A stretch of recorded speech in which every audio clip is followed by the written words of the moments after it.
Assalomu alaykum hurmatli do'stlar, obunachilar. Kelayotgan jumaga biz tayyorgarchilikni boshladik. Yana 30 ta xonadon. Hozircha bizda 9 xil narsamiz уже olib kelib qo'ydik. Mana bu ro'yxatga bir nazar soling. Shu ro'yxatdan qaysi birini olib bera olsangiz, Asrorga telefon qiling. Asror mana raqamini qoldiraman. Go'shtimiz xudo xolasa hal. Go'sht o'chirsak ham bo'ladi. Bitta akamiz bizga jo'natadilar.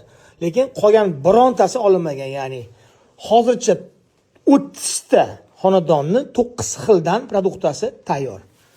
Qani kim nimasiga hissa qo'shadi va kim nimasini ko'tara oladi? Ya'ni 30 ta mosh kerak, ya'ni 1 kilodan un, 2 kilolik yo 3 kilolik un, kartoshka, tovuq, endi yozuvga hab bo'lmaysizlar, shakar, grechka, meva, shirinliklar, sariyog', choy, tushunka, qand, paravarda, shu ro'yxatdagi qaysi biri narsa. Kolbasalarimiz bor, lekin qoplab turibdi mana bu yerda. Kolbasalarimiz, piyozlarimiz ham bor, mana ko'ryapsizlar.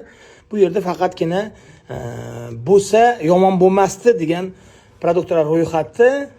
Eslatib o'taman, 30 ta soni, mana bu Asror raqami, yoki agar kartaga qo'shib yuboraman, hatto bitta dona choyni pulini yoki bitta sariyog'i mannomdan qo'shib olinglar, 1 kilo olma mannomdan qo'shib olinglar desanglar, mana bu kartaga hissa qo'shsanglar bo'ladi. Albatta o'sha gap majburiy emas, bizda xudo xolasa shu kungacha qo'ldan kelgancha qilib kelamiz. Yog'larimiz hali bor, ortiqchalari, tuxumlarimiz ham bor. Shu yo'qlarning ro'yxatini sizlarga ko'rsatib qo'ydim. Hammamizdan aytgan rozi bo'lsin. Juma kunga yana 30 ta xonadon xursand qilamiz. Asrorga telefon qilsanglar, aytgan lokatsiyalardan bergan narsalarni olib ketadi va shu ehsonga qo'shib qo'yadi. Rahmat.